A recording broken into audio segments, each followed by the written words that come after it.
Asai, goeiedag liewe vriende, ons het 'n nuwe podcast onderwerpie vandag, net gou vinnig die podcast se missiestelling is om Christene toe te rus met die kennis nodig om beter te onderskei in tye soos hierdie en ek is vandag hierso saam met Dr. Louis van der Riet. Hy is ook 'n oud maatie, hy het daarso by Stellenbosch Kweekskool gestudeer, 'n jaar na my klaar gemaak. Louis, jy's ek het so 3 goedjies hierso wat ek nou op jou, ek dink is jou LinkedIn profile gesien het. Jy is betrokke by die IM Inclusive and Affirmative Ministries. Jy's daar op die personeel. Kan jy vir ons net so 'n bietjie vertel wat is jou portefeulje daarso? Ja, dankie Debo, dankie vir die uitnodiging om deel te neem aan die gesprek. Ek waardeer dit. Ek is verantwoordelik vir ons vennootskappe met veral kerkleiers en instansies wat teologiese opleiding doen. Ons werk met geloof, seksualiteit en gender. En ons help eintlik maar gelowiges om kapasiteit te bou om gesprekke te hê oor moeilike onderwerpe en om te seker te maak dat mense tot hulle reg kom in terme van hierdie belangrike onderwerp. Ja. Was julle ook nou betrokke by hierdie roetemerkers, daai nuwe boek wat nou uitgekom het? Nee, ons is nie daarbey betrokke nie. Die organisasie bestaan al 30 jaar, volgende jaar is 30 jaar van 1995 af. En ons werk in die NG Kerk, maar ons werk ook met alle hoofstroomkerke in Suider-Afrika en in ander dele van Afrika. Okay. En jy is ook by Huguenot College, soos jy dosent daarso? Nee, ek het voordat ek by IM begin werk het my paadjie so 'n bietjie tussen die kerk en die akademie geloop. So dis nou vir my lekker om al daai wêrelde bymekaar te bring. So ek het na my PhD het ek so klein bietjie klas gegee by Huguenot College, ook by Cornerstone Instituut en so klein bietjie by Stellenbosch. Okay, maar jy het nou net teruggekom van Duitsland af, so jy's nog bietjie betrokke by konferensies en sulke goeters. Ja, ek probeer myself nog steeds omring met nuwe navorsing en deelneem aan gesprekke, veral ekumenies sover moontlik. So ek was nou net by die wêreldgemeenskap van gereformeerde kerke het 'n byeenkoms gehad waaraan ek deelgeneem het. Okay, great. En dan laaste dingetjie, jou PhD, altyd vir my so 'n interessante onderwerp, Valuing Truth, Embodying Justice. En ek dink dis die grootste uitdaging vir enige ou wat so 'n stuk werk geskryf het, is om dit vir ons in 2 sinne net op te som. Wat was die inhoud, wat was jou punchline geweest? Ja, dit is moeiliker om dit op te som in 1 sin. Ek het maar gekyk na die verband tussen wat dit beteken om die waarheid te praat as ons geregtigheid wil najaag. So ek het veral gekyk na die geskiedenis van die gereformeerde tradisie in die naloop van apartheid en hoe aansprake op die waarheid gefundeer op die Bybel, hoe dit in die verlede dalk kon lei tot ongeregtigheid en vandag op soek na geregtigheid en versoening, hoe kan ons nog steeds aanspraak maak op die waarheid. En in daardie soeke het ek een van die maar groot bevindinge vir my was dat indien ons op soek is na die waarheid, dan moet ons ook bereid wees om te kan bely. Nie net ons geloof te kan bely in terme van wat ons glo nie, maar ook skuldbelydenis en te kan vra, maar waar was ons nie noodwendig die eienaars van die waarheid nie, maar waar was ons deel van die probleem. En ek dink daardie lyn loop in elke gelowige, in elke kerk en reg deur die Christelike tradisie, om te vra, maar hoe kan ons skuldbelydenis eintlik vir ons help om beter greep te hê op die waarheid en dan uiteindelik op geregtigheid. So as ek jou nou reg hoor, is dit iets in die lyn van dat daar baie keer 'n ontkoppeling kom tussen om geregtigheid te laat geskied en waarheid te praat. Jy weet dat partykeer praat jy die waarheid, maar dan geskied ongeregtigheid. Ja. Verstaan ek reg? Ja. Okay. Nee, ek sal nog in elk geval bietjie ek het hom nou al so 1 keer begin lees en toe gebeur die lewe en toe ek hom nog nie klaar gelees nie, so ek moet hom nog 1 keer bietjie deurvat. En dan sal ek weer graag 'n lekker gesprek met jou wil hê daaroor. Nou vandag se onderwerp ek het dis altyd lekker as mense 'n bietjie met alliterasie speel in die NG Kerk werk. Dit mos nou maar so as jy 'n tema dan met alliterasie dan vang die ouens lekker. So die vraag na semanties of substantief met spesifiek dan nou om te kyk na hoe belangrik is die geskil in die NG Kerk. Is dit ek dink wat as 'n mens nou met die media die laaste klompie jare veral wat dit nou so 'n bietjie meer 'n tipe van 'n drukkoker geraak het, ook kerklike gesprekke en koerantjies en al die goed. WhatsApp groepe as jy die inhoud daarvan bekyk dan word die prentjie geteken dat ons sit met hierdie twee uiteenlopende en partykeer ook opponerende of gepolariseerde kampe in die NG Kerk wat die huidige gesprekke aanbetref, veral rondom sekere doktrinêre issues en sekere etiese kwessies. En dat 'n mens dan nou die vraag op jou eind vra, maar is die geskille, want ek het al so 'n bietjie gesprekke gehad met ouens wat dan as jy tussen die lyne lees, dan hoor jy, jy weet, die geskil is eintlik maar net semanties. Jy weet, ons verskil so 'n bietjie oor ons verstaan van woorde en ons verstaan van hoe om sekere konsepte uit te leef, maar eintlik is ons nie so ver van mekaar af nie. Jy weet, nou ander ouens wat nou weer sê nee, hierdie geskille is substantief. Jy weet, daar's nie 'n goue middeweg wanneer jy hierdie twee goed bymekaar uitbring nie. Dit is of die een of die ander een. So ek het nou maar vir jou 'n klomp vragies aangestuur net om die gesprek te stuur. Gaan nie slaafs by dit bly nie. Dit is lekkerder om 'n bietjie 'n vloeiende gesprek te hê, maar net as riglyn dat mense 'n paar van hierdie kwessies miskien uitlig en hoor hoe jy die goed beskou en ook die gesprek rondom dit, en dan sal ek sommer so van my kant af ook 'n bietjie daaroor noem en voel asseblief vry as jy spesifieke vrae vir my ook het om te vra. Dus ek dink dit sal lekker wees net om gesprek te stuur. So die eerste vraagie was hoe sou jy die spanning in die NG Kerk, en ek het nou die time frame so die laaste 10 tot 20 jaar, want ek dink dis toe dinge redelik begin warm raak het, die spanning in die NG Kerk oor die laaste 10 tot 20 jaar verwoord, en veral hoe jy dit dan op die eind persoonlik beleef het. Ja, dankie dat die tafel so dek, terwyl ek waardeer het. Ek dink jy raak 'n belangrike punt aan is die polarisering in die kerk. En ek het 'n waardering vir die gesprek, want jy weet, ek dink op die einde dan moet ons saam op soek wees na die waarheid. En ons mag nie, ons kan nie as Christene sê dat ons van mekaar gaan wegstap wanneer ons verskil nie. Al kom ons by die gevolgtrekking in daardie woorde dat dit substantief is, as ons getuienis in Christus is, dan het ons ook 'n verpligting om saam te bly reis. So ek waardeer dit regtig. So in terme van jou vraag oor die polarisering,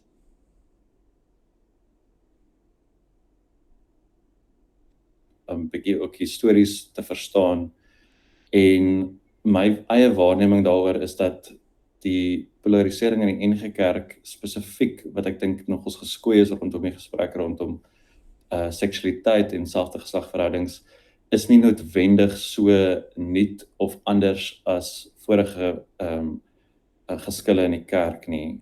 En dit help my ook om, ek dink dit help ons om dan op 'n manier patrone raak te sien. So ek dink verskeie mense, kerkgeskiedkundiges en ander en geskiedkundiges het al hierdie verskille probeer omskryf. Ek dink soos aan Vincent Brummer se boek oor vroom of regsinnig. Ek dink ook aan onlangse werk wat deur 'n ander kerkhistorikus of 'n historikus gedoen is, wat spesifiek gaan kyk het na die apartheidsjare en byvoorbeeld die diskurs rondom kommunisme, wat ek dink vir ons dalk net bietjie lig skyn op dat daar nog nooit regtig eensstemmigheid was in die NG Kerk nie. Die NG Kerk spesifiek is natuurlik baie etnies saamgestel, jy weet, baie gesentreer rondom wit Afrikaner gelowiges en ons volksgeskiedenis en die manier hoe ons tot stand gekom het. En in daardie groepering het ons nog altyd 'n klomp verskille gehad. En byvoorbeeld as ons moet gaan kyk na een van die grootste verdelingspunte in die laaste eeu was sê nou maar rondom Kottesloe in 1960, toe die spits gedryf is op wat die NG Kerk nou werklik glo rondom apartheid, was daar ook diep verdeling geweest. Daar was mense wat weet baie anders gedink het en baie anders na die Bybel gekyk het daaroor. So dit maak nie, dit verskoon nie dat ons na vandag se konteks en na die besonderheid moet gaan kyk na wat die laaste 10-20 jaar tot verskille gelyk het nie, maar dit help ons om te besef, dit is nie so nuut nie. Ja, ek het in die gesprekke al ook gehoor, jy weet dat twee maniere hoe daar al, soos jy nou sê, patrone uitgewys is, dat jy weet, ek kan nie onthou wie dit was nie, maar die persoon het gesê, jy weet, daar was gekant teen vrou in die amp en jy weet, en dit het geval, en daar was gekant teen kinders wat nagmaal gebruik en dit het geval, daar was gekant teen selfde geslagverhoudings en dit het geval, jy weet, en so al hierdie goedjies, om het amper so half te relativeer, jy weet, soos alles waar teen 'n mens 'n opinie kan hê, gaan op die ou end maar, jy weet, deur hierdie proses van frustrasie en dan gaan dit op die ou end opgelos word. Jy weet, en dan ek dink dan raak die uitdaging om nie maar net te sê, maar alles is maar net of alle kwessies wat 'n mens het is maar net dieselfde, omdat jy weet daar sekere patrone raak gesien word en hoe dit nie verlede beskou was en hanteer was en op die oomblik opgelos is nie. Jy weet dat 'n mens nou by die punt kom, as ek nou maar van my kant af kan sê wat ek beskou is op hierdie stadium die grootste die kernding wat die spanning in die NG Kerk veroorsaak, mense sou dadelik kon sê ons beskouing van skrifgesag en skrifinterpretasie. Maar ek het nou die laaste tyd het ek verskriklik tyd spandeer met al die filosofe van Descartes, jy weet, deur Immanuel Kant en die romantisisme, ek het Hegel en op die einde toe tot, jy weet, Kierkegaard tot by Barth, en dan kom mense agter dat die groot ding is maar die ou filosofiese driedeling van ontologie, epistemologie en etiek. Is ek dink daar is kernverskille in hoe ons op die einde dink aan ons godsbegrip. Jy weet, wat bestaan ontologies, wat is God se aard en wat is sy natuur? Is hy veranderlik of is jy weet, of kan ons nog aan hom dink in terme van die klassieke teïsme, al daai onveranderlike karaktereienskappe. Dan die epistemologie, hoe kry ons kennis van God? Hoe dink ons oor algemene openbaring? Hoe dink ons oor persoonlike openbaring? Jy weet, my geleefde ervaring, daai tipe goed. En dan natuurlik as 'n mens nou jou dinge begin vorm rondom dit op die eind, hoe leef ek dan in die wêreld met daai kennis? En die interpretasie van die Bybel lê iewers daar so tussen die drie en op die eind gaan dit vir ons etiek gee. So ek dink ons geskil wat die konflik, as mense dit nou konflik kan noem in die NG Kerk die laaste 10, 20, 30 jaar kan karakteriseer, is dit op ons te geweldige filosofiese uiteenlopendheid ontwikkel, wat betref die aard en natuur van ons werklikheid, die aard en natuur van kennis en so aan, en dit kristalliseer op die eind uit, dink ek, in die gesprek oor selfde geslagverhoudings en skrifgesag en al daai goed. Ja, nee, ek dink daar is 'n baie raak waarneming. Nou, toe ek jou nog gevra het om die podcast te doen, het ek jou nou probeer oortuig, jy weet, want mense, dis mos nou nie altyd 'n lekker gemaklike gesprek as 'n mens nou, want ek beskou, as ek nou ook maar net so 'n bietjie uit ons persoonlike ervaring uit kan praat, ons het by die ASM, het ek en jy ook al lekker diep met mekaar gesels, en natuurlik op die synode vloer, jy weet, het ek 'n opinie by die mikrofoon gaan gee, en jy het 'n opinie by die mikrofoon gaan gee oor verskillende sake, en mense het daai ervaring van, okay, ek en jy verskil radikaal oor sekere goed.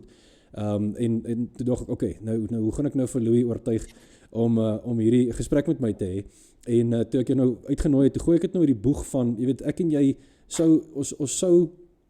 ons sou kon sê, ons is tot 'n mate verteenwoordigend van die twee hoofgroepe, as mense dit nou, mense hou ook mos nou nie daarvan mekaar, maar terwille van, jy weet, om die gesprek makliker te maak, ons is verteenwoordigend van die twee groepe of die twee standpunte in die kerk, en op die ouend, en ek sal nou 'n bietjie definisies gee aan, maar op die ouend sou mens kon sê, dis karakteriserend van twee verskillende, en party mense sou self sê, opponerende wêreldbeelde, en dis waar die konflik vandaan kom, en dat 'n eerlike gesprek tussen hierdie wêreldbeelde verhelderend kon inwerk, en ek het toe nou die onderskeid verwoord op die ouend as een wat aan die een kant meer behoudend is aan die histories Christelike wêreldbeeld, en een wat aan die ander kant meer behoudend is aan 'n moderne progressiewe wêreldbeeld. Ek nou net gou die eerste definisies.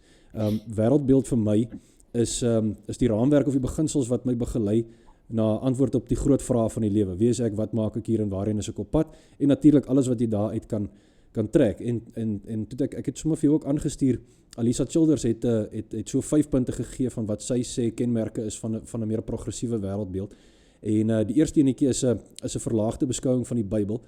Die menslike en die kontekstuele karakter van die Bybel word beklemtoon bo die goddelike universele aard daarvan. Ek sal hierdie skakel ook sommer onder in die video beskrywing sit as die mense 'n bietjie wil gaan lees weer daar. Die tweede een is dat geleefde ervaarheid word verhef bo Bybelse waarheid. So doktrinêre kwessies word beslis meer op pastorale of kritiese teoretiese gronde.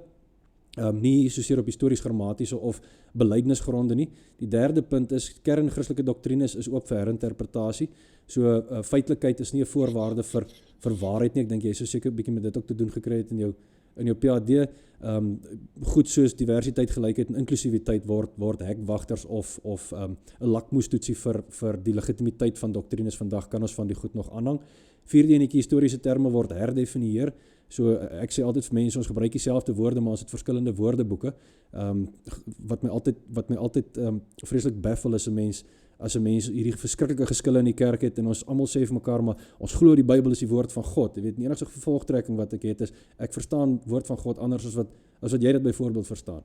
Woorde soos geïnspireer, onfeilbaar, liefde, alles het dalk 'n nuwe of 'n meer genuanceerde betekenis gekry teenoor wat dit histories beteken het. En in die 15 en die laaste enetjie is evangeliese klem verskuif vanaf die prediking van sonde, verlossing, dankbaarheid na die doen van sosiale geregtigheid. So net die definisie wat ek dan nou gee vir wêreldbeeld en vir progressief. En jou reaksie het my toe vreeslik verras. Jy het gesê, ek sou nie myself vereenselwig met 'n progressiewe wêreldbeeld wat teenoor 'n histories Christelike een staan nie. So ek wil toe nou vreeslik graag by jou hoor, wat bedoel jy daarmee? So wat het jy ervaar toe ek nou vir jou dit gesê het? Ja, dankie. Ons 'n paar dinge wat ek dink moes daaroor kan sê. Ek dink ek erken in myself en in so gesprek ook dat ons probeer dit wel vir onsself makliker maak deur 'n binêre onderskeid te probeer maak.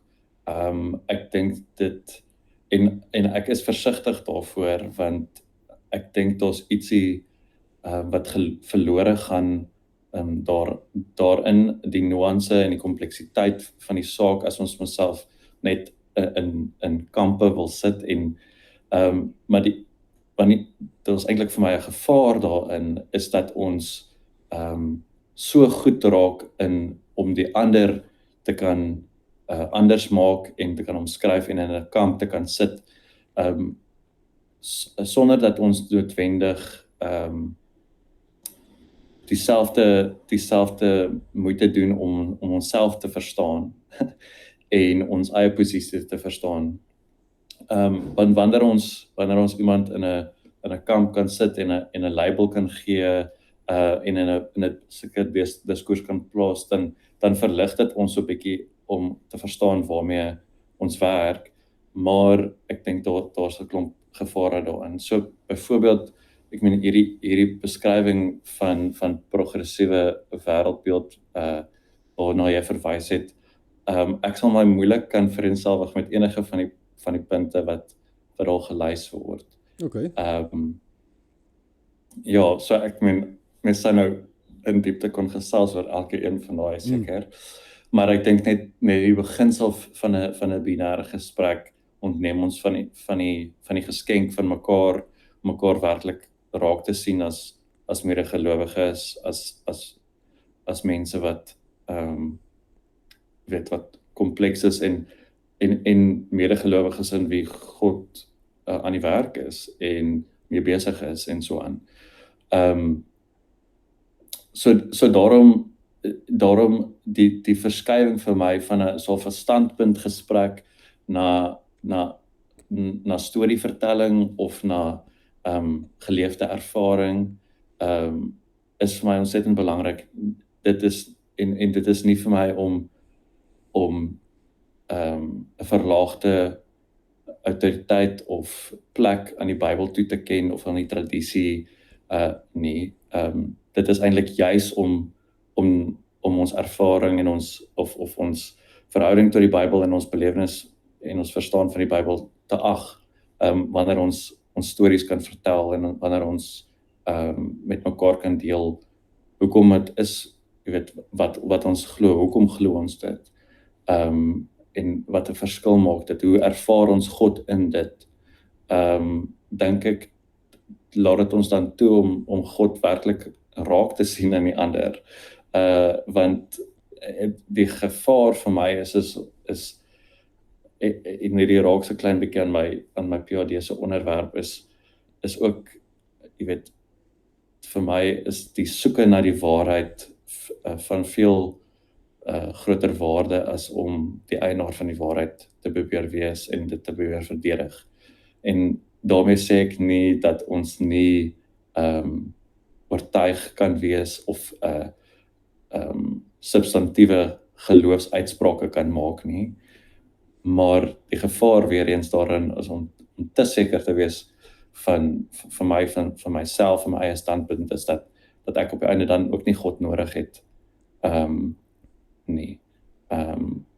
En dat ek so seker is van wat die waarheid is, dat ek ook nie dat ek nie vir jou sou nodig hê of die res van die kerk sou nodig hê om daai onderskeiding te tref nie. So dit is wat by my opkom. Ja. Ek vrees ek graag 'n vraagie vra oor dit. Dis iets wat ek jou al voorheen hoor sê het, is jy weet, hoekom wil ons so graag die eienaar van die waarheid wees?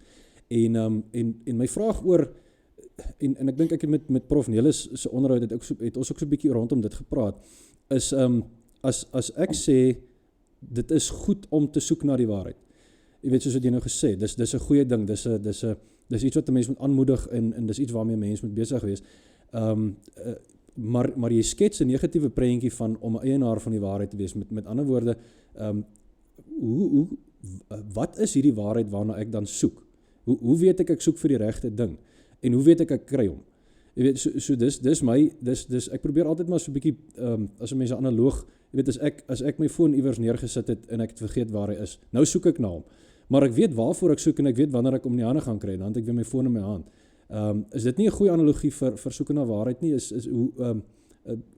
Ons gaan nou by die volgende stukkie so 'n bietjie oor definisies praat, maar as soeke na die waarheid belangrik is, dan moet ek mos 'n idee hê van wat daai waarheid is waarna ek soek, en ek moet tog op die einde weet wanneer ek daai waarheid in die hande gekry het. Of is dit die geval dat ek nooit daai waarheid in die hande gaan kry nie, dit gaan net oor die reis? Ja, so om jou analogie te gebruik, ek dink my verstaan daarvan is in hierdie soeke tog dan as die selfoon dan God self is, waarna ons op soek is, dan sou dit vir my ook dan beperkend wees om te sê maar ons weet dit is hoe God is en amper net alle bewyse te probeer soek om dit te regverdig of dit te bewys op ons manier te kan verstaan. So vir my is dit die soeke is diep gesetel in wie God is en ons God speel en in wie Jesus was, en ons, jy weet, as ons onsself as Christene beskou, is en dan om jouself oop te stel om verras te word deur wie God is en dat God nie dalk is soos wat jy gedink het God kan wees nie. En wat ek besef is dat daar vir ons groot die versoeking van om 'n greep te hê op wie God is dat dit vir ons baie troos bring. Ek dink dit bring vir ons regtig baie weet, om iemand of iets te ken, laat ons op 'n manier geborge voel, dit laat ons liefgehê voel, dit laat ons seker voel oor wie ons is, ons plek in die wêreld, dit gee vir ons 'n fondasie om op te staan, en so ek besef al te goed hoe waardevol dit is, maar wat ek myself baie vir myself baie herinner in my eie gebedslewe ook is om wat ook al ek glo oor God of oor myself of oor die wêreld, om dit regtig lig vas te hou. en dit beteken nie dat ek minder maak van die waarheid nie. Dit beteken dat ek dit net lig vashou. Maar ek dink ook wat ek hoor in jou vraag is ook hierdie ding van gehoorsaamheid. Ons wil tog gehoorsaam wees, nie net aan onsself nie, maar werklik aan God. En dit is so 'n belangrike deel van die evangelie en van die Bybelse getuienis. Maar weer eens, die skadukant daarvan is 'n tipe van 'n wettisisme of 'n fariseërs tipe van geloof wat sê, ons gaan ten alle koste gehoorsaam wees, selfs tot op die punt waar dit ander mense seermaak. Waar Jesus dan inteendeel kom en sê, nee, ons gaan genees op die Sabbat, ons gaan die reëls breek terwille van liefde, terwille van verhouding, terwille van dat ander mense tot hulle reg kom, terwille van verlossing, gaan ons 'n breër verstaan hê van wat gehoorsaamheid beteken. So daai verhouding tussen liefde en gehoorsaamheid help my ook. Ek weet nie of dit Nee, verseker, ek dink dis Stephen Furtick wat ook, en hy het nogal 'n redelike storm ontketen toe hy dit gesê het. Het hy gesê God broke the law for love. En ek wonder, dis miskien 'n vraag wat jy vir my kan sê hoe jy daaroor dink, is as Jesus kom en hy sê julle het gehoor, maar ek sê vir julle, is dit 'n verbreding van die kom ons sê die wettisisme van wat die Jode daai tyd aan vasgeklou het, of sou jy sê dis eerder Jesus wat korrigeer waar hulle van God se oorspronklike bedoeling afgestap het? Is dit kom ons maak dit nou breër oop en kom ons verander dit so bietjie, of is dit kom ons kom terug na wat dit oorspronklik bedoel het? Ons is nou deur so 12 weke reeks met die 10 gebooie en is ongelooflik as jy van kleins af jy dink jy weet waar daar staan. Jy weet nie, jy weet waaroor dit gaan. En keer op keer as jy die lyne deurtrek na die Nuwe Testament toe, kom jy agter dit gaan nie so seer oor God wat vir ons lyne en grense trek en sê jy durf nie jou toon oor daai lynsteekie. Dit gaan oor kom ons verander wat hier binne in jou hart aangaan, dan sal wat aan die buitekant is ook reg wees. Jy weet, Jesus wat dit vir die Fariseërs gesê het. So wat jy sê, dink jy dit is regtig eerder 'n verbreding, kom ons verander, kom ons dink nie, of was dit kom ons kom terug by wat die Vader eintlik wou gehad het toe hy dit goed gesê het wat julle so 'n bietjie van die pad af mee gegaan het? Ja, miskien is dit oor die bedoeling van die wet. Jy weet, want om by 'n reël te hou, net omdat dit 'n reël is wettisisme en lei nie tot lewe nie. So, ek meen, ja, dit is die bedoeling van die wet is om God se liefde oop te sluit en om ons lewens te rig op 'n manier wat ons vir onsself kan lief, jy weet, die grootste gebod na te kan kom. So ek dink dit is in die lig daarvan wat Jesus probeer om, en daar kan ek net ook ietsie sê van my eie verstaan rondom dit in terme van geloof en spiritualiteit. En ek sukkel baie keer met woorde hieroor, maar ek dink ek sien dit op 'n manier as boustene van geloof. Ek dink daar's 'n deel van geloof, deel van ons fondasie van om te kan glo in God en om getrou te kan wees aan God, is nodig dat ons deur 'n tydperk gaan wat ons absoluut, wil ek sê, wit en swart dink oor wat reg en verkeerd ook is, en wat ek vergelyk dit amper altyd met soos 'n what would Jesus do ervaring van om verskriklik geskoei te wees op wat reg en wat verkeerd is, op 'n tipe van 'n nie moralistiese nie, maar om 'n etiese raamwerk te ontwikkel. Maar en dan moet ons amper baie nou daaroor dink, en ons moet iemand amper vir ons sê hoe om te dink, sodat ons kan voel hoe om te leef in iets wat goed is en reg is en mooi is. Maar dan met bietjie geleefde ervaring en bietjie met wysheid, jy weet, leer ons dan ook om om God self te vertrou en nie die reëls te vertrou nie.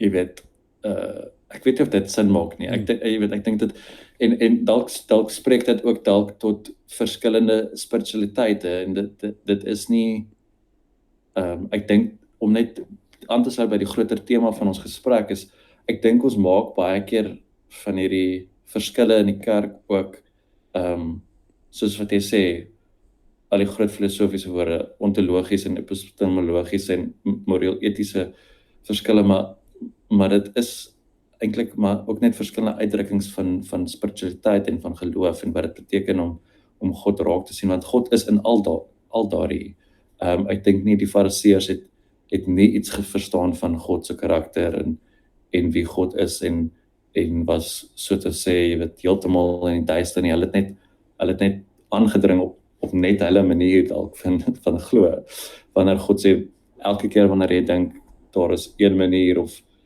dan is daar meer en daar's verskillende maniere om jou geloof te bely. Maar dink jy dis nou interessant dat jy dit sê, dit tref my nou net dan daai fariseer mentaliteit kan dan eintlik na albei kante toe gaan. Jy weet dat ek 'n idee het van wie God is, maar ek besluit Skies te bo, ja. Yes. Dit het net vasgehaak. Ek het jou nou verloor losom. Waar moet ek weer begin? Sommige net waar nou ek gepraat het dit vasgehaak. Nee, dit het my nou getref toe jy nou so praat oor die fariseërs. Jy weet dat daai mentaliteit iets is wat dalk na albei kante toe kan gaan dat hulle het iets verstaan van wie God is, maar hulle het op die eind besluit hulle gaan hom op hulle eie manier dien. Jy weet dat dit iets is wat ek dink baie mense vanuit verskillende oorde uit selfs verskillende kante van die gesprek af dalk het. En dit is en ek dink dis maar die sondigheid in ons harte is. Soos ek weet wie God is en ek verstaan wat hy van ons wil hê, maar op die eind jy weet gaan ek sal waar was dit vanoggend weer in 2 Timoteus 3, daai hele ding van mense sal die skyn van godvreesendheid het, maar hulle sal die krag daarvan ontken. Daai tipe ding, jy weet, dat 'n mens, en ek weet nou nie of dit vroom of regsinnig is nie, maar dit kan miskien ietsie by al twee wees. Net 'n vraagie ook, want dis iets wat ek al baie keer gehoor het, ek dink Frederik Maree het ook dit al so verduidelik, die hele ding van om ons godskonsepsies en ons voorveronderstellings oor God in die woord en al daai goed liggies vas te hou. Jy weet, nou is ek altyd, ek probeer altyd 'n ding rasioneel, jy weet, miskien partykeer te ver na die een kant of die ander kant te druk, maar as 'n mens daai mentaliteit het, sou jy sê dit is selfs moontlik om op 'n stadium in jou lewe agter te kom, ek was 100% verkeerd oor wie God is, ek moet nou totaal anders dink oor hom. Jy weet, as ek alles liggies vashou, is daar geen konstantes nie, is alles veranderlik.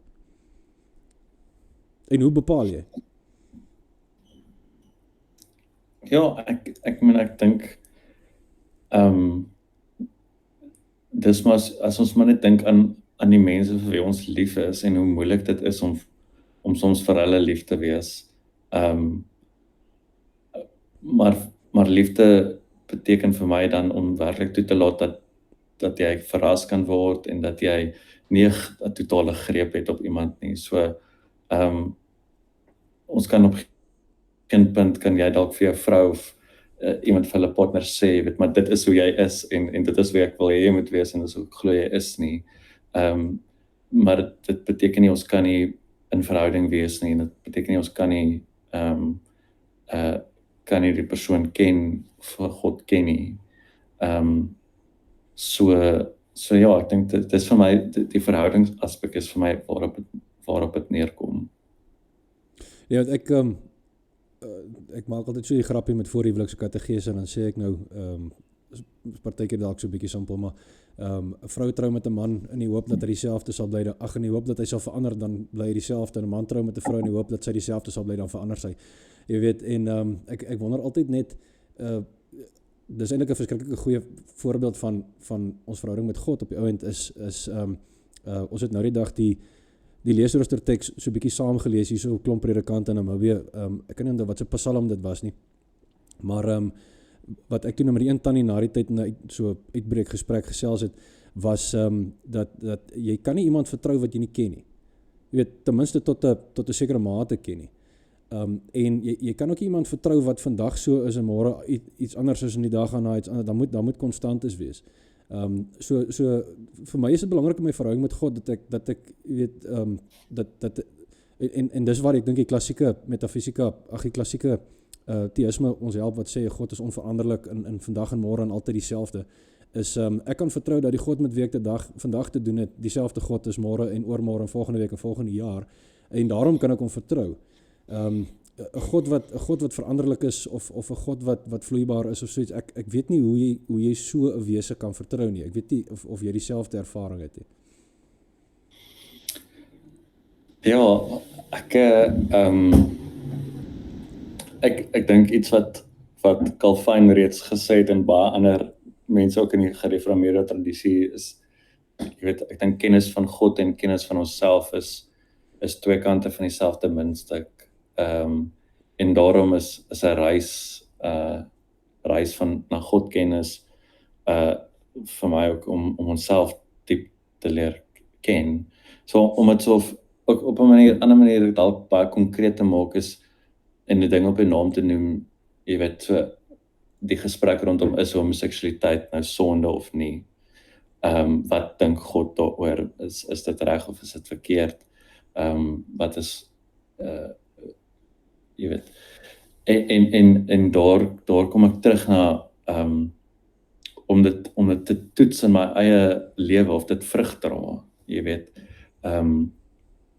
om in die eerste plek ook te verstaan wat dit beteken om 'n liggaam te hê en om in jou lyf te kan leef, en in liefde vir jouself en vir jou medemens kan leef, maar om dit alles wat ons glo ook dan te toets aan die vrug wat dit dra en aan die geleefde ervaring en daarmee saam binne gemeenskap.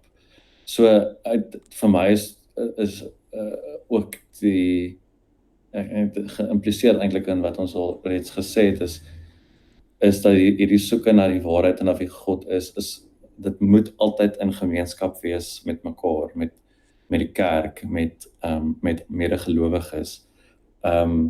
Anders raak ons 'n bietjie van 'n kult en ek dink as mens net kyk na die kerkgeskiedenis, wie sal ons nou kan sê wie het nou die regte begrip van God gehad? Jy weet, die diversiteit ook in die Christelike tradisie sê vir ons ook tog dat ons nie dat ons nie te absoluut kan wees oor een manier van God verstaan nie.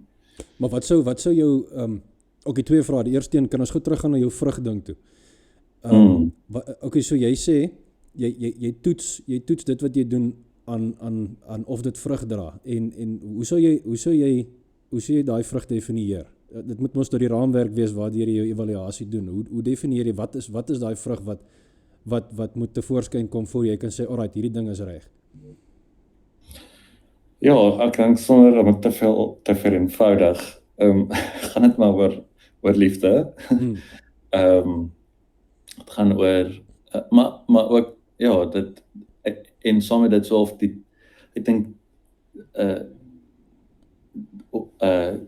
die diepte van ons verstaan van wat dit beteken om verlos te word, jy weet, bring dit vryheid, bring dit liefde, sien ons iets van God se genade daarin raak, ervaar ons, is dit lewegewend, bring dit heling, geregtigheid. Ek dink vir my is geregtigheid is of hierdie ook so kom lekker 'n moeilike konsep om so onder die knie te kry of om te definieer, maar dis kom ek die verhouding van waarheid en geregtigheid wou ondersoek, want vir my gaan dit om tot jou geregtigheid is om tot jou reg te kom, maar saam met dit ook jy weet, is een van my vriende doen ons PhD oor hierdie verband tussen geregtigheid en regverdiging, om juist te sê, maar wat is die verband tussen verlossing en regstelling, jy weet, waarvoor ons veg, en dat die twee baie diep verbind is aan mekaar. sodat ons nie noodwendig na geregtigheid toe kom soos wat ander mense na sy geregtigheid toe sou kom, soos byvoorbeeld bloot social justice, waar mense vanuit die reg of vanuit ander wetenskap daarna toe kom. Nie dat daai goed onbelangrik is, inteendeel, ek dink is ontsettend belangrik, maar dat ons vanuit ons belydenis in wie God is en ons belydenis van ons regverdiging en ons verlossing kan kom tot by wat ware lewe is, wat vrug is en dan is dit, so dit is nou dit baie kompleks gestel en baie meer eenvoudig gestel vir my is om dan jy weet, jou idee van wat liefde is te toets in verhouding met ander mense, soos jy dink jy is iemand lief en hulle sê vir jou ek voel nie baie lief gehê nie en wat jy dink liefde is nie vir my liefde nie, dan moet ons daarna luister.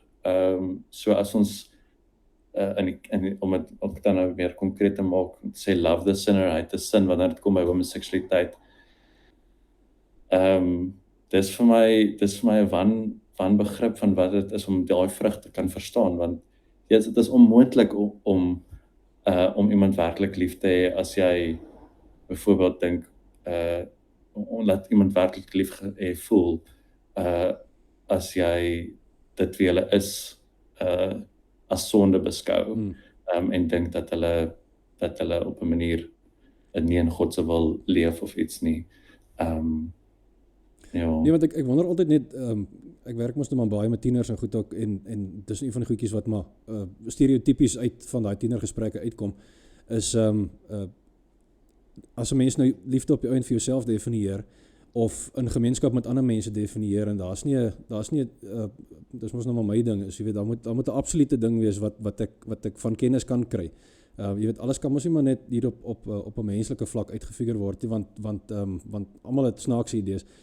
As 'n tienerseun vir 'n meisie sê, luister, ek sal weet jy is vir my lief wanneer jy met my sal seks hê. Jy weet, ek en jy sal daarna kyk en sê dis manipulasie, dis dit, maar dis sy truth, jy weet, dit is hoe jy vir my gaan wys. So ek dink my vraag is altyd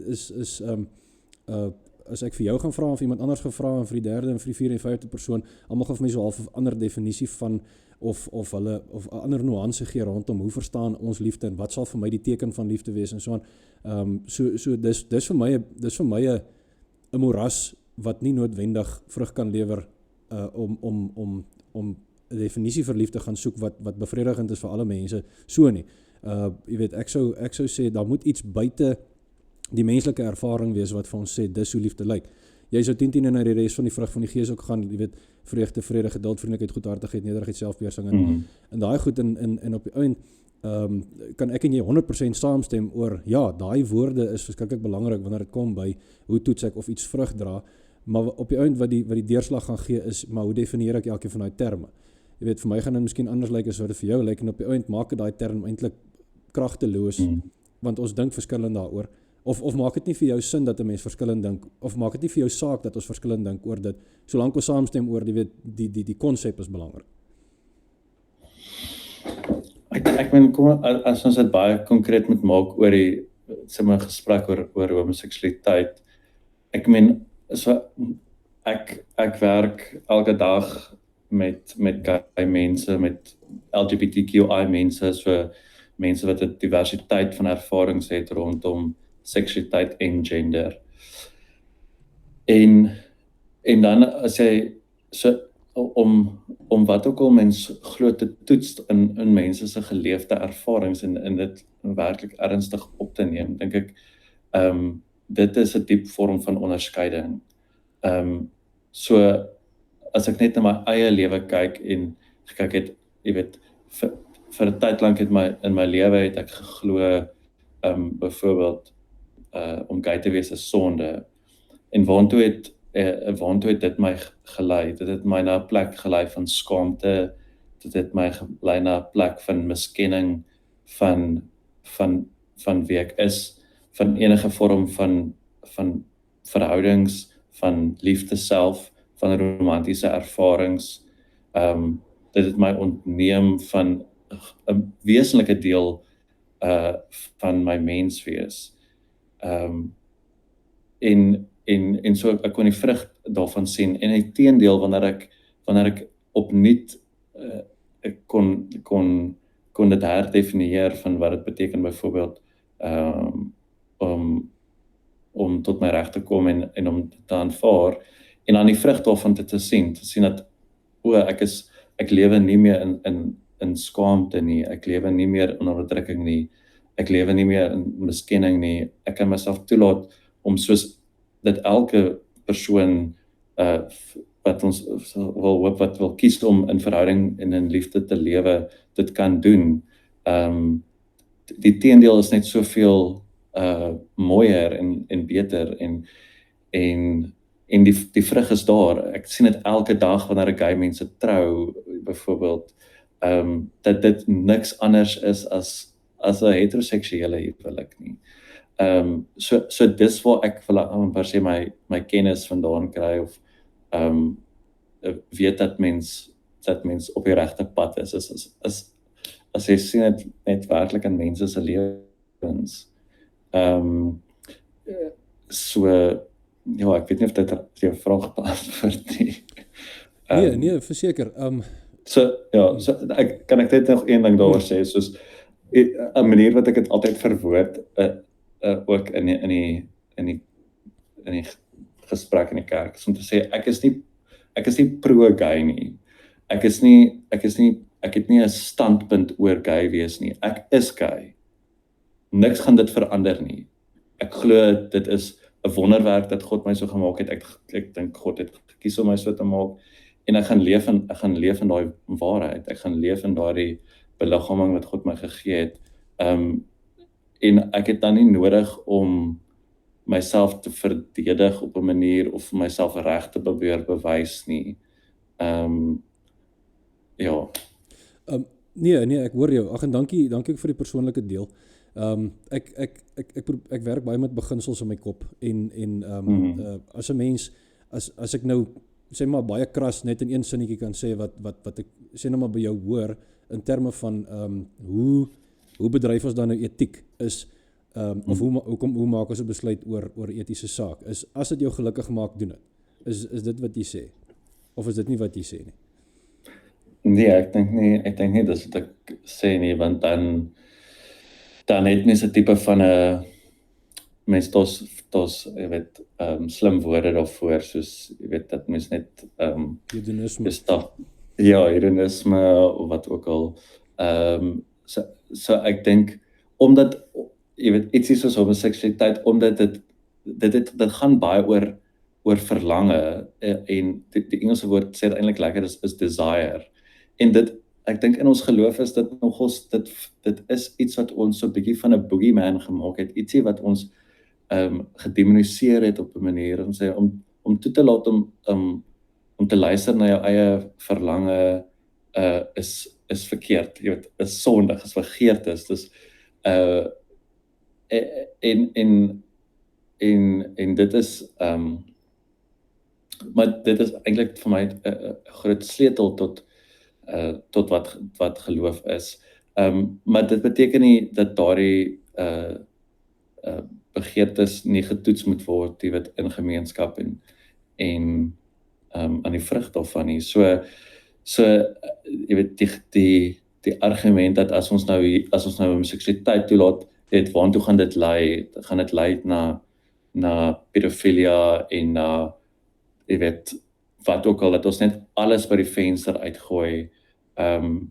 Dink ek dit misken dat ons nog steeds op 'n manier verantwoordbaar kan wees, dat ons dit binne gemeenskap kan doen. Daardie sprong om uit die norm uit te beweeg is dink ek vir ons daar's 'n vorm van ontwrigting wat regtig nie maklik is om deur te gaan nie.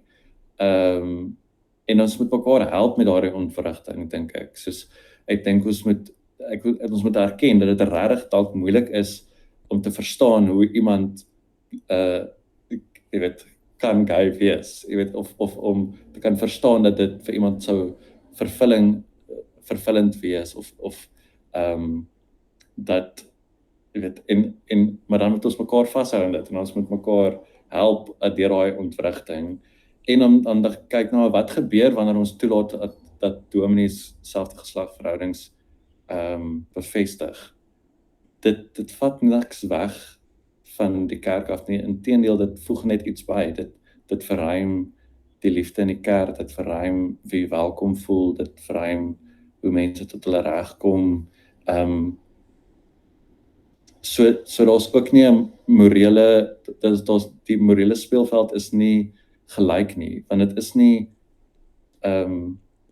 is nie dat een kamp moet wen en die ander kamp moet wen nie. Dit is dat gay mense of heeltemal misken word en teen gediskrimineer word en onderdruk word, wat ook al, of dat ons net almal in vrede kan saamleef en kan lief wees vir mekaar. Ja, nee, en ek dink dis 'n belangrike ding wat ek miskien net van my kant af ook net wil sê is, daar's nog nooit vir my hierdie ding persoonlik gewees van, en ek dink is verkeerd as dit anders is, van, jy weet, hoogmoed en jy weet, en ek's beter en julle is verkeerd, en R.C. Sproul het 'n verskriklike mooi manier wat hy praat oor evangelization is just one beggar telling another beggar where the food is at. Jy weet, en daai ding is vir my verskriklik belangrik, daai nederigheid van om te besef ek is ook 'n sondaar, en ek kan nie die hoogte uit met enigiemand praat nie. Maar in terme van, dit was nou nie op die agenda gewees nie, maar dis miskien goed dat ons daaroor chat ook. Die ding vir my is net om, ek sukkel verskriklik om daai sleutel te kry van om te kan sê, okay, hierdie uitdrukking van seksualiteit is reg, maar hierdie is nie reg nie. Jy weet, jy het nou gesê die ervaring van verlange. Jy weet, as dit die sleutel is, dan kan jy 'n klomp van die ander seksualiteite of seksuele uitdrukkings kan jy dan ook sê, maar dit, jy weet, daar's ook verlange daarbey betrokke. So op grond waarvan kan jy dan nou sê hierdie tipe uitdrukking van seksualiteit is reg en hierdie tipe is nie. Jy weet, nou nie om die klomp met mekaar gelyk te stel nie. Soos wat jy nou gesê het, weet, pedofilie en al die goed, nou om dit met mekaar gelyk te stel nie, maar net om te sê, op grond waarvan sê jy die een is reg en die ander een is nie reg nie, wat is daai sleutel? As jy nie omgee as ek vir jou die vraag vra nie. Ja, ek voel dat ek gaan myself herhaal. Maar ek meen, ons sou net soveel bewyse kon kry as mens nou wil bewyse vind oor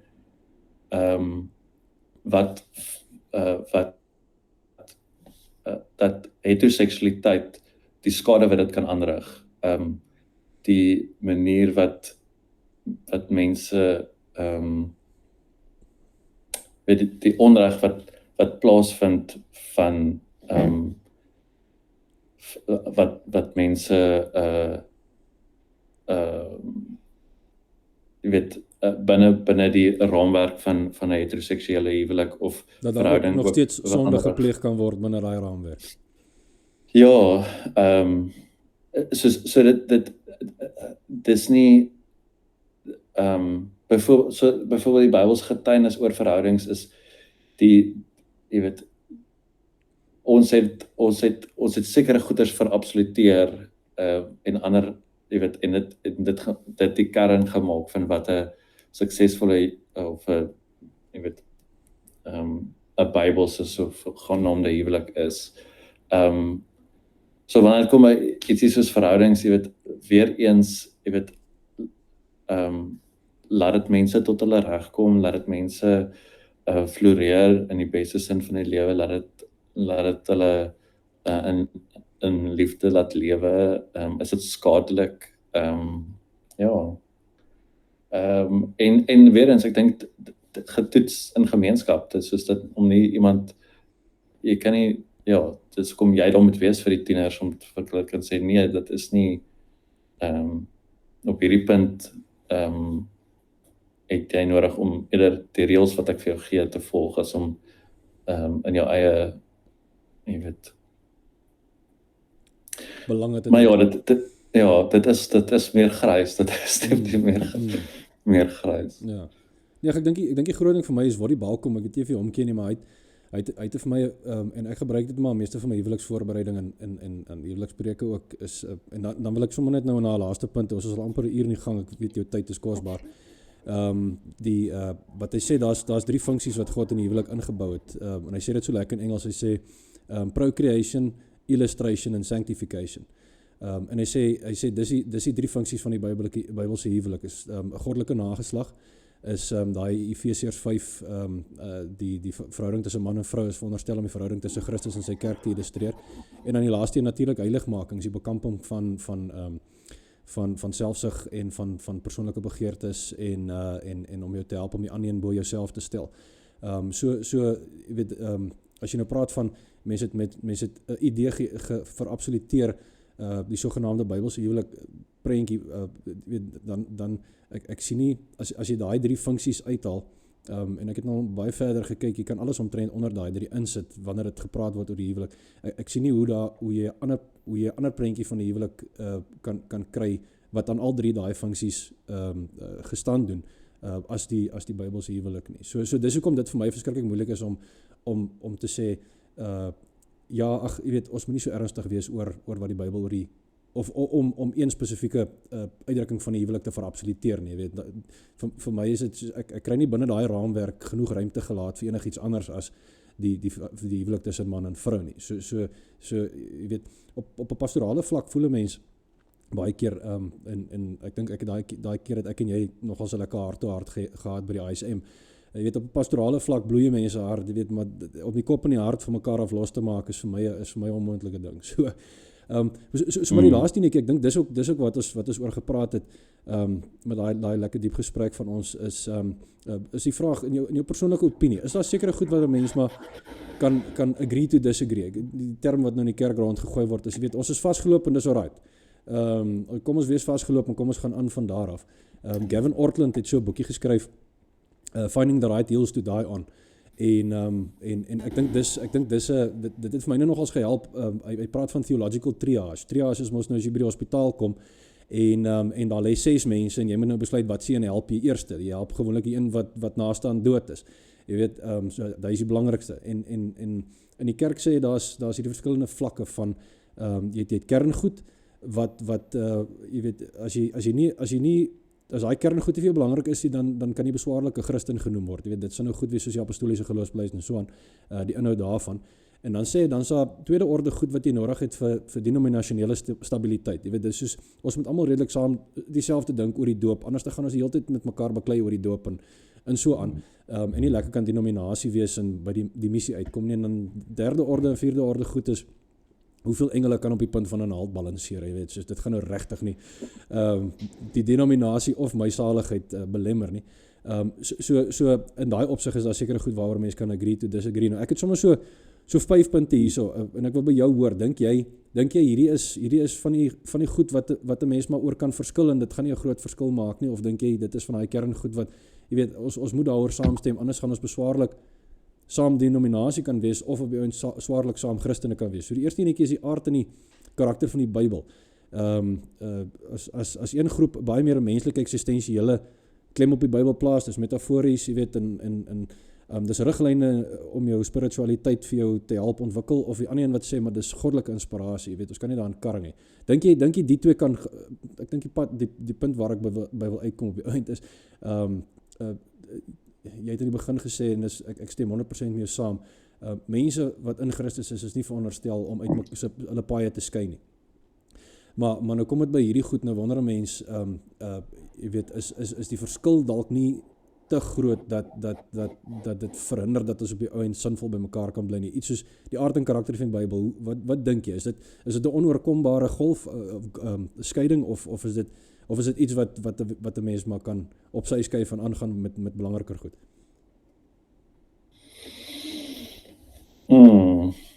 Ja. Los die lekkerste vir laaste, nee.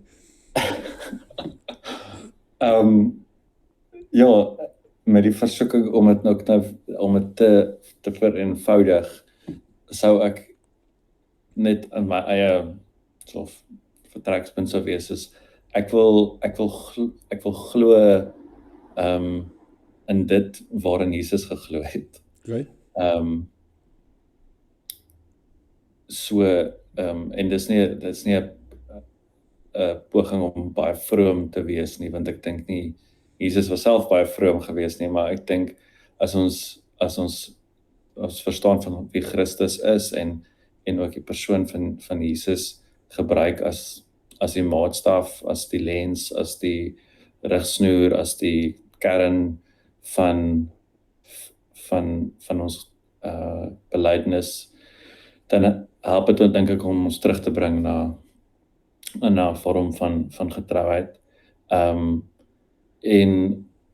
ek dink so as jy nou vra oor daai kern goed, dis vir my moeilik want daar is nie weer eens, daar is meeste van die goeders is nie binêre standpunte nie. Daar's soveel nuance en interpretasieverskille en van wat dit dalk beteken is om te sê, weet, soos wat jy sê, ons lê klem op die woord van God.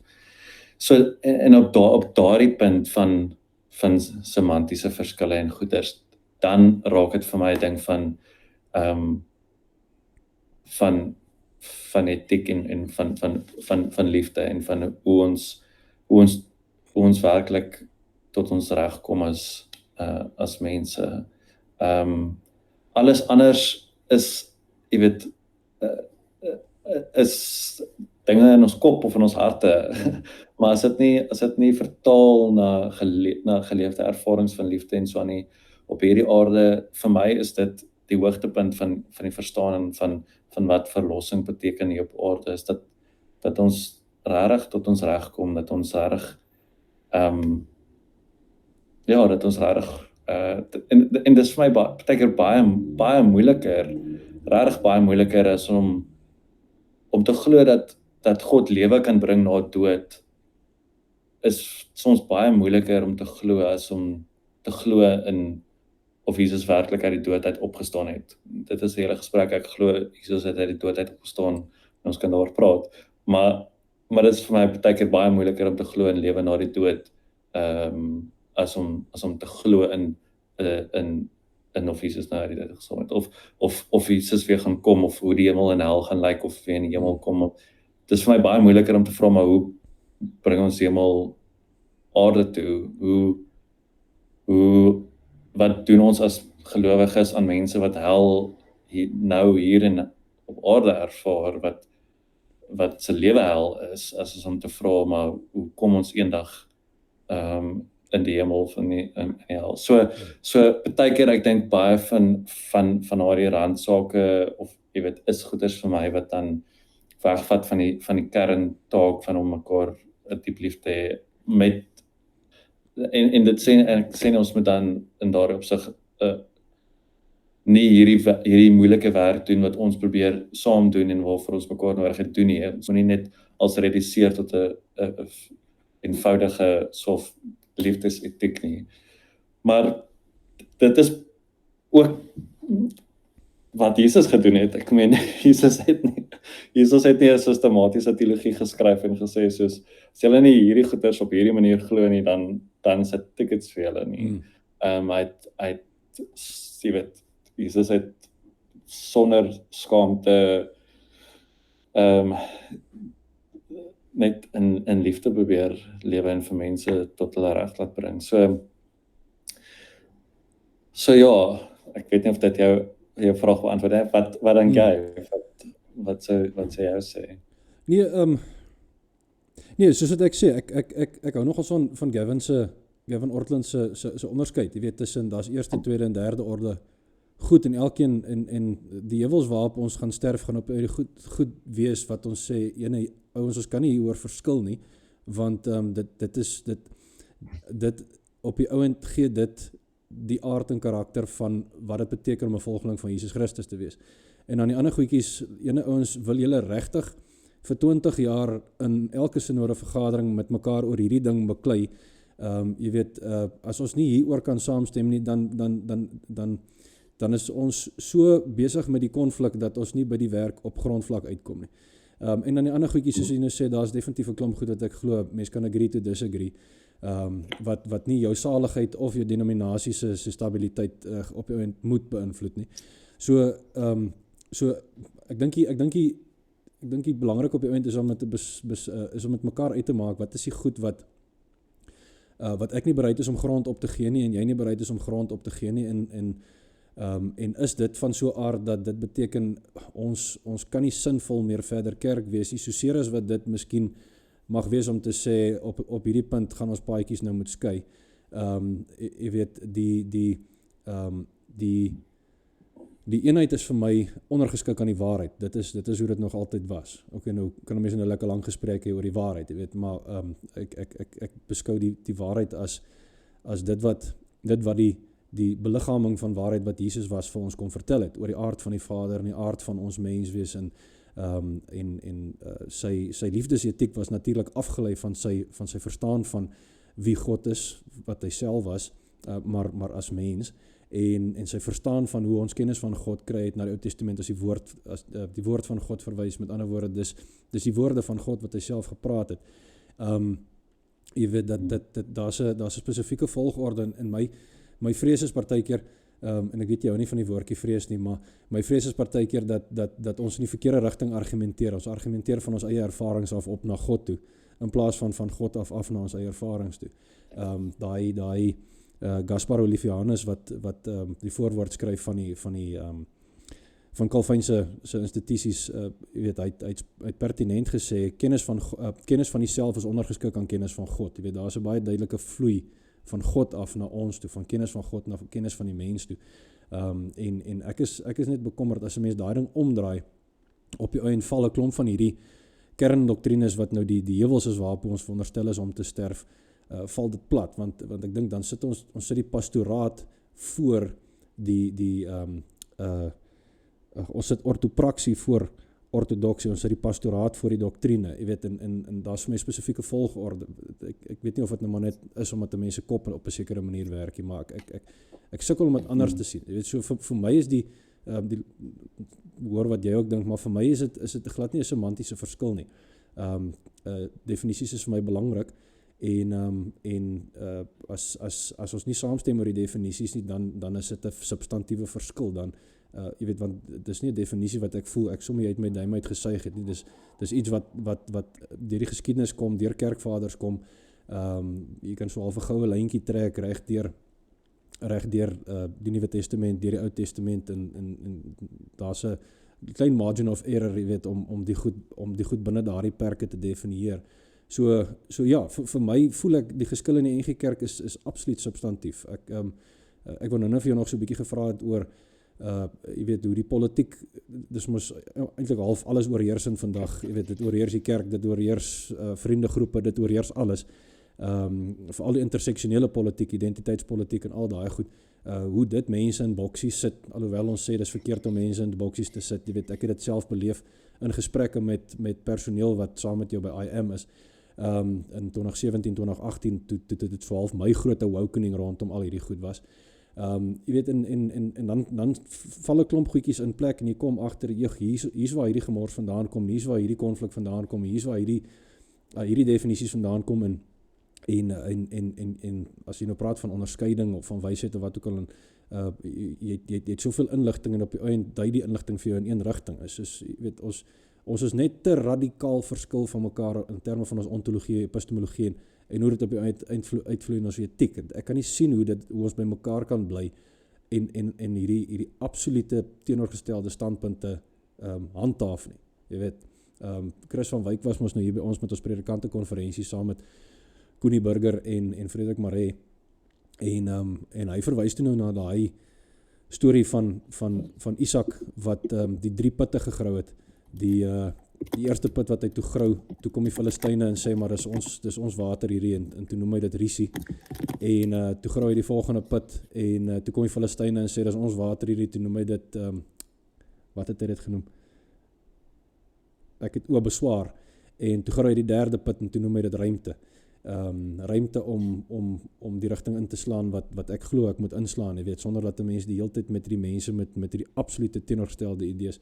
So ek weet nie of dit die punt is waar ons is nie, jy mag my sê wat jy dink, dat ruimte in hierdie opsig nie beteken ons het een ruimte wat almal kan deel nie, maar dat ons nodig het om elkeen ons eie ruimtes op die einde te hê nie. Om sinvol vorentoe te gaan met dit wat ons dink gedoen moet word. Sorry, ek het nou baie gepraat, sorry. Nee, thanks Tabo. Ek dink ek meen my gevoel daaroor is net, weet, ek het al baie redes gehad om weg te stap van die NG Kerk.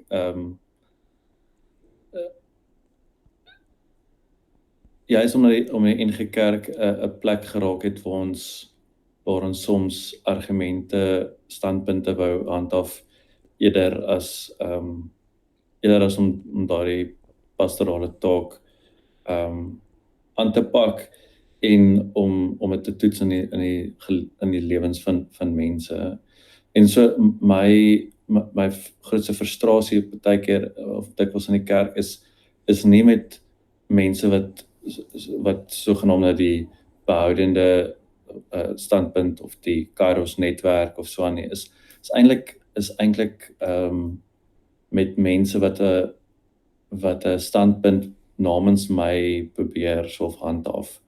Want dit vat iets weg van wat ek probeer verwoord van die teologiese aanslag, is om te sê dat kan ons regtig erns maak met hoe God in die lewens van mense werk.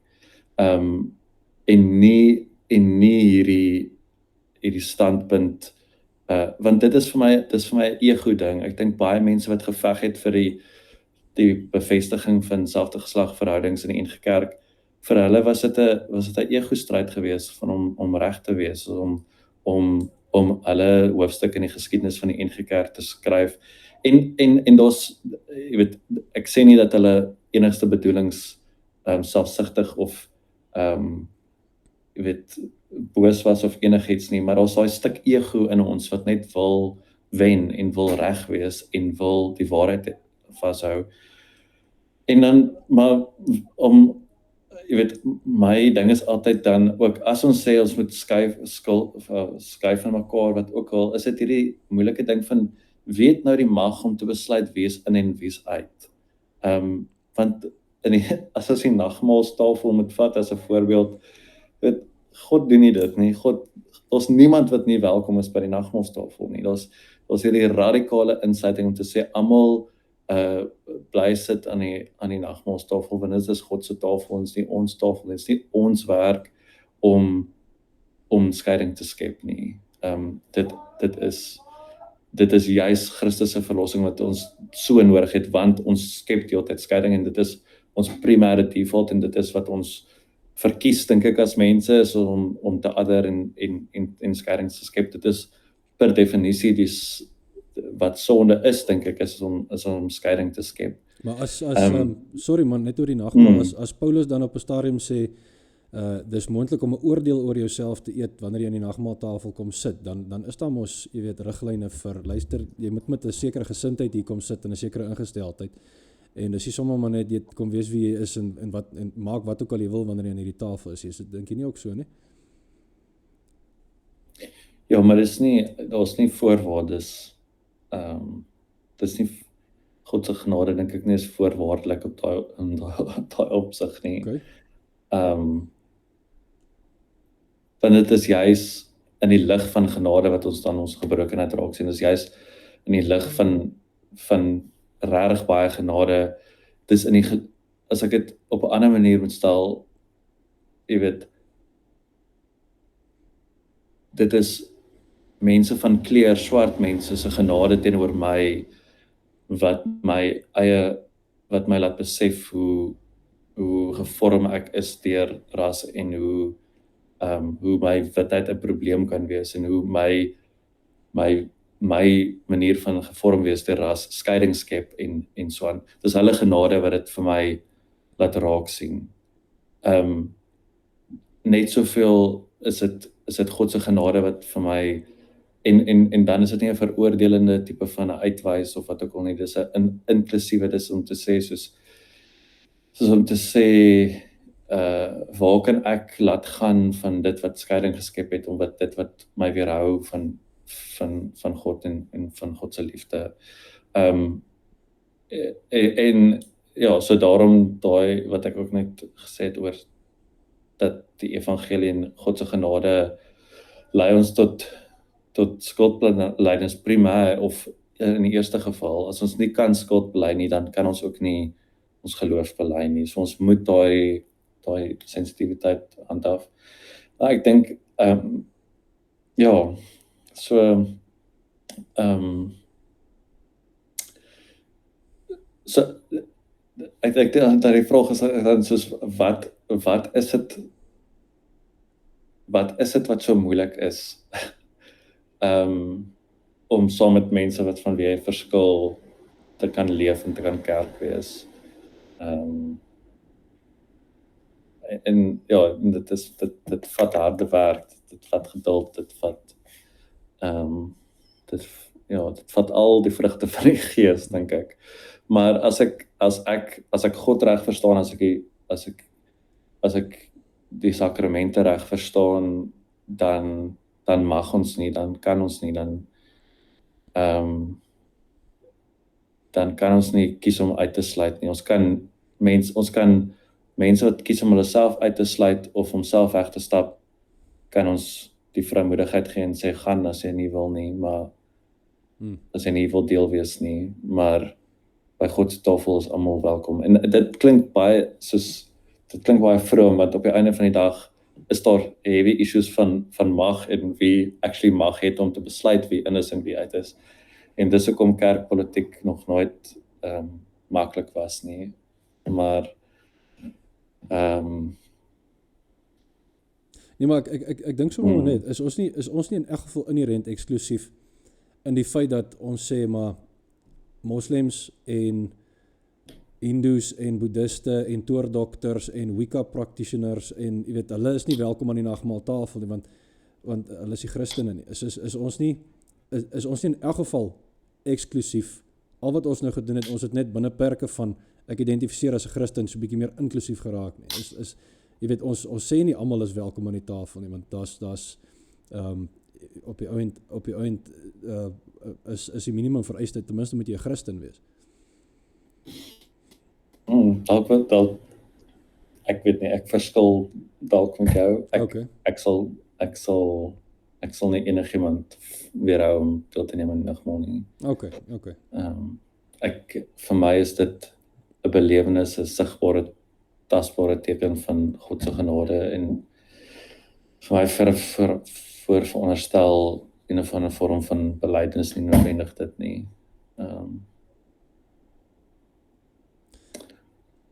Louis, dit is nou so ons is nou so 'n bietjie meer as 'n uur besig. Vreeslik dankie vir die tyd. Ek het nou so deur die gesprek het ek nog klomp vrae en dan dink ek, okay, byt net vas dat hy nou net eers klaar praat. So 'n paar van die vrae het nou weer verlore gegaan.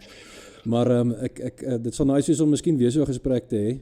Ek wil vir jou dankie sê vir jou gesindheid en jy weet, en soos jy sê, dis moeilike gesprekke hierheen is nie altyd lekker nie. Maar ek dink op die einde kan dit dalk bydra tot positiewe uitkomste in die groter gesprek in die NG Kerk. So baie dankie vir jou tyd, hoor. Ja, dankie Deboa, en ek dink dit is ek wil net ook ek wil regtig sê dat ek glo regtig wat ek gesê het, is dat as ons kan aanhou luister na mekaar, as ons aanhou kan mekaar kan vind, dan kan dit ook 'n getuienis wees vir ander mense wat sukkel, want ons almal sukkel om te keer oor grense lief te hê en so aan. En ja, dankie net vir jou. Ek dink ek waardeer net al laastens wat ek wil sê is ek waardeer die feit dat jy soveel erns maak en soveel leiding bied vir mense wat wil onderskei. Ek dink dat die feit dat jy toetree tot die gesprek, dat jy jouself gee vir die gesprek, die feit dat jy nog verder studeer en so aan, dink ek wys ook, jy weet, dit is 'n getuienis dat jy ook ingekoop is in hierdie proses van onderskeiding. So ja, ek hoop ook dat ons in die kerk en spesifiek in die NG Kerk meer konstruktiewe ruimtes kan skep vir dialoog. Ek dink dit is regtig wat ons nodig het is om mekaar te hoor en konstruktief en te kan dialoog voer. So ek hoop regtig nie dat die NG Kerk op 'n punt kom wat ons weer 'n wesenlike skeiding moet beleef nie. Ja, so thanks vir jou bydrae en dalk kan ons volgende gesprek weer dankie, jy het my laat dink aan 'n klomp goeders wat ek nie altyd so vroeg op 'n Woensdagoggend oor nadink nie, so. Veral in hierdie tyd van die jaar, as mense al so op idle Ja, is nie. veral hierdie tyd van die jaar. Nee, ek dink as ek jou teses nou uiteindelik lekker deurgewerk het, dan gaan ons weer 'n bietjie saamgesels. Ja, nee, dit sal goed wees. Dankie man. Goed Thanks gaan. daarvan. Bye.